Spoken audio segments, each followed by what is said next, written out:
Dr. Burton, thank you so much for the time today. It's a great pleasure to speak with you.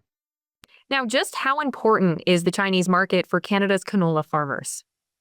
It's enormously important. Of our $12.9 billion worth of product that we produce every year, something like 5 billion ends up in the People's Republic of China, or at least that was the case in 2024. Right now, we've got a 100% tariff on oil and canola meal and some pulses. And more recently, in August, the Chinese applied a 78.5% tariff on the seeds themselves. Our primary export to China is seeds. In other markets, we export oil or meal. So this is devastating to our prairie farmers. And of the canola producers in Canada, about half of them, or 20,000 farmers, are in the province of Saskatchewan. Now, it's been widely assumed that the canola tariffs are in response to Canada's EV tariffs on Chinese cars. With the big impact of China's response, was it worth following the U.S. on enacting EV tariffs? Well, the EV tariff 100% was imposed after some parliamentary meetings. I participated and gave evidence in Parliament supporting the tariff. The thing is that the Chinese EVs are produced with enormous state subsidies, and so they're sold very much under cost of production. So if we allowed Chinese EVs access the Canadian market, it would devastate our own auto sector in southern Ontario.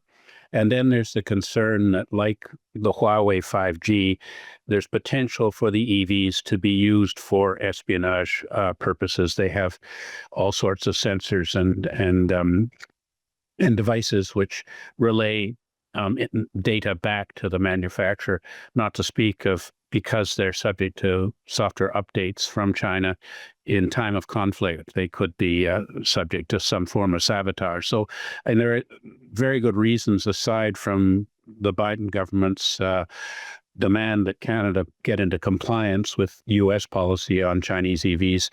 For our own purposes, the Chinese EVs, under current conditions imported into Canada, would have a lot of very negative impacts on Canadian auto industry and our national security. And some have argued that the trade war with the U.S. has highlighted the need for Canada to pursue trade deals abroad. Should Canada be looking to increase economic ties with China? Well, China is presently our second largest trading partner by country. So we're looking at about 4% of our commodity exports going to China. Of course, until the tariffs came in, we were continuing to expect the vast majority of our exports, 75, 80%, to be going to the United States. Of course, 4% is not a great deal. And what we're selling to China is primarily agricultural products, seafood, meat, the canola, potash, and these are commodities that have a global market. So if China limits our access to the Chinese market for the canola, as they've done on spurious grounds, in, as you say, retaliation for Canada effectively banning the import of Chinese EVs, then they will have to source from other countries, which would open up markets for Canada.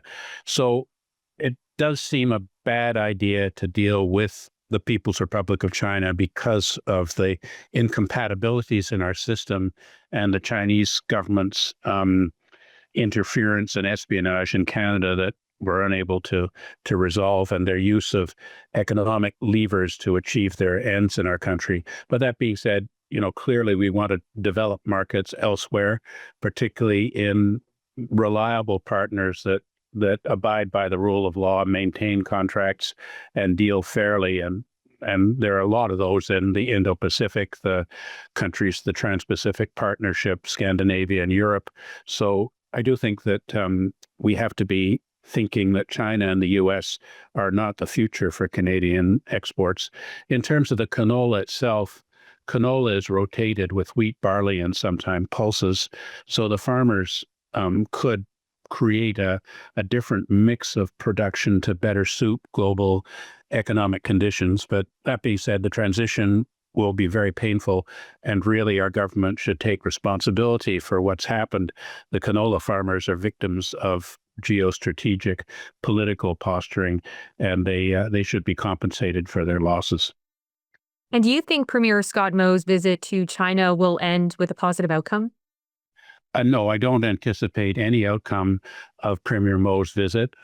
He doesn't have responsibility for this kind of trade policy, and of course, Premier Moe, doesn't have any responsibility for national security and sovereignty or the state of the economy in southern Ontario, which is so tied to the auto sector. Um, but it's quite understandable that he believes that Canada should create the conditions whereby the tariffs on the Saskatchewan canola products are removed. But I don't see the Chinese as having any basis for negotiation with him. And Premier Moe has said this himself. His visit is really preparatory to what he hopes will be a meeting between Prime Minister Carney and the President of China, Xi Jinping, in the fall. Well, Dr. Burton, thank you so much for the time today. It's good to speak with you.